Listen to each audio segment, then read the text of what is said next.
Yo, champs in the making, Starmeistr here. Today I'll be talking about the team that I'll be using for the upcoming Brilliant Diamond and Shining Pearl games. The hashtag MyBDSP team was created by the legendary PokeTuber Luap because, well, it's a fun concept. This challenge allows PokeTubers like me to basically talk about the Pokemon team that they want to play with in the long-awaited remakes.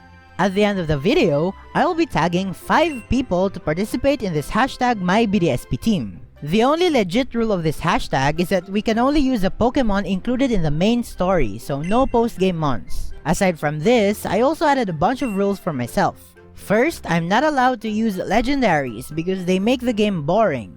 Second, I will restrict myself to the original Diamond and Pearl Pokedex, which means that I can't use Pokemon in the Platinum expansion decks, like Houndoom, Gallade, or Frostlass. Even if the Platinum Dex was pretty much confirmed to be used in BDSP, we can't really say for sure if that's going to happen. And I never finished Pokemon Diamond or Pearl ever, so it'd be cool to use only the Pokemon that were included in this infamous Pokedex. And my third and last rule is that this team would be designed for a Nuzlocke. Yes, as soon as I get my hands on BDSP, I'm playing that game under hardcore Nuzlocke rules. And I'm allowed to use only the 6 Pokemon that I choose. Also, take note that this is not a best team for Nuzlocke video. I'm just using some Pokemon that I would like to use in a BDSP hardcore Nuzlocke. Before we begin, I encourage you to hit that like button, subscribe to my channel, and click on that notification bell for more updates. And follow me on Twitter at lil_bro_noivern. So with all that out of the way, let's begin by choosing our starter Pokemon. I thought about this for a while. You see, I only played through Sinnoh twice, excluding Nuzlocke, and Piplup has always been my best boy, so I wanna change it up this time and pick Chimchar as my starter Pokemon. Chimchar is objectively the best one for Nuzlocke since it covers a large portion of the major battles. Plus, Infernape is like my favorite fire starter, and I loved him in the anime, so that settles it. For his ideal moveset, it's gonna be Fire Punch and Close Combat for stab, Earthquake for coverage, and Swords Dance because setup sweeping is yummy. Take note that the movesets that I give to my Pokemon are not final, since I don't know if I can have access to some of these moves. Like, if I can get my hands on a Fire Punch TM, then I'd have to stick with Flamethrower or something.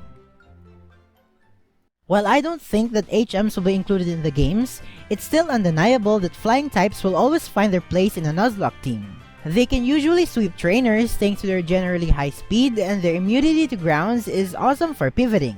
Too bad I couldn't have Togekiss or Gliscor, and while I would love to use Honchkrow, I can't, for reasons I'll tell you about later. So I ended up picking Crowbat. Okay, so before you cry and Staraptor noises, let me explain why I chose Crowbat instead. First, its stats and typing give it a defensive edge and allows it to hit fairies. Second, it has the capability to reach its final stage at its early 20s, meaning that I can basically steamroll most of the early game with this Pokemon. And third, Crowbat can learn arguably the best flying type move in the game, which many other viable flying types couldn't, that being Acrobatics. For those of you who don't know, Acrobatics is a base 110 move if the user isn't holding an item, and doesn't have the drawbacks of other strong moves like Brave Bird or Hurricane. Crowbat's ideal moveset would be Acrobatics and Cross Poison for stab, Leech Life for psychic types, and Steel Wing for rock and ice types. As much as I love me some intimidating Staraptor or drizzling Pelipper, I personally feel that Crowbat fits well with my team a lot more. Looking at our current roster, both Infernape and Crowbat are excellent sweepers, but are quite frail in the defense department, so this team needs a bit more bulk. Hence, we head on to the Valley Windworks and catch ourselves a slug. Yes, the third member of my BDSP team is Gastrodon. Gastrodon is cute and ugly and I love it. I remember using it during my Pokemon Showdown days back in Gen 5 and it's a solid tank. It also has an immunity to electric types and only has one weakness, which means it can easily take a bunch of hits from several types of Pokemon. My ideal moveset for Gastrodon would be Scald and Earth Power for stab, Ice Beam for the best coverage, and Recover for, well, recovery. Gastrodon is an underrated water type that I rarely got to use in a playthrough. I initially thought of having Garchomp as my ground type, but I ended up ditching him since many people think that Garchomp would make the game significantly easier. The fourth Pokemon in my team is one that I never got to use in my life. Not in a playthrough, not in competitive, never. Remember when I said I couldn't use Honchcrow? Well, that's because I wanted to use its version counterpart, Mismagius, which means that I will likely be playing Shining Pearl instead of Brilliant Diamond.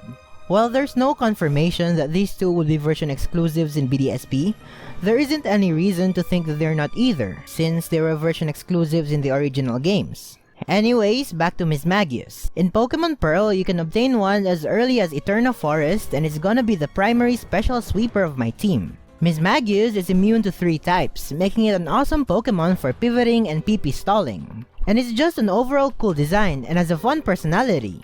Its moveset is gonna be Shadow Ball, Thunderbolt, Dazzling Gleam, and Nasty Plot. Mismagius is an overall great special sweeper, and if I ever get access to Nasty Plot, it's game over.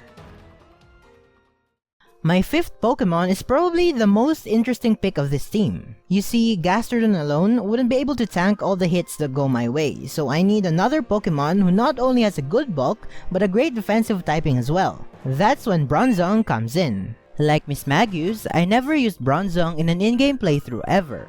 Bronzong is an amazing tank with 9 resistances and a 50% chance of having 2 immunities. It has an interesting design, and I feel like I would have a lot of fun stalling opponents with this Pokemon. For Bronzong's final moveset, I'll be giving it Iron Head, Psychic, Toxic, and Protect. I honestly don't know what moveset to give Bronzong. He can run dual screens or substitute, but for now, he's gonna be my trusty Toxic Staller. Before moving on to the last member of my squad, allow me to mention a few Pokemon that I considered but couldn't quite make the list. Empoleon, Staraptor, Luxray, Gyarados, Roserade, Lopunny, Honchcrow, Garchomp, Lucario, Pelipper, Azumarill, Drapion, and Toxicroak. The Sinnoh games are known for being one of the harder games for the franchise, maybe just below the Unova and Alola games. There definitely are some battles that can be a pain to get through, that modern Nuzlockers label them as run killers. But no battle is deemed as scary as the final battle against Cynthia and her pseudo-legendary ace Garchomp. And because of that, the final member of my team was specifically chosen to be the quintessential Garchomp killer. One who can not only outspeed but also one-hit KO this dreaded run killer. I'm talking about none other than Weavile. Weavile is obtained late in the game, but with his short presence in our team, he will prove to be a great asset, providing answers for the few remaining battles of the game.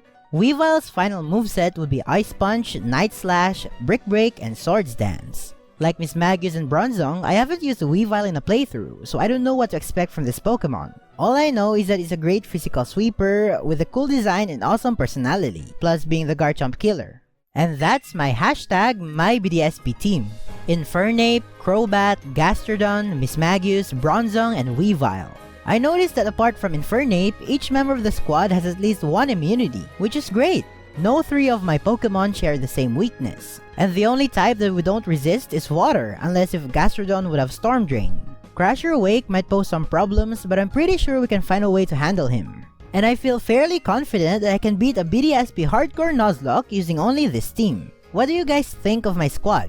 Do you like it? Would you replace someone? Let me know what you think in the comment section below. Now it's your turn. I'm tagging these 5 wonderful people to participate in this challenge. Kuro Blitz, Xanolith, Elite Trainer Mark, Infamous Trainer, and the Pokeraf. I'm also tagging you, all of you who are watching this video, to join this hashtag. And don't forget to tag other people to spread the fun. Thanks again to Luap for creating this awesome challenge. Subscribe to his channel if you haven't already, the link is in the description below. And subscribe to my channel too, leave a like on this video, hit that notification bell for more fun content, and don't forget to follow me on Twitter. With everything said and done, I hope you all have fun building the best possible team and become the most powerful trainer in the world. Thanks for watching, and gotta catch ya later.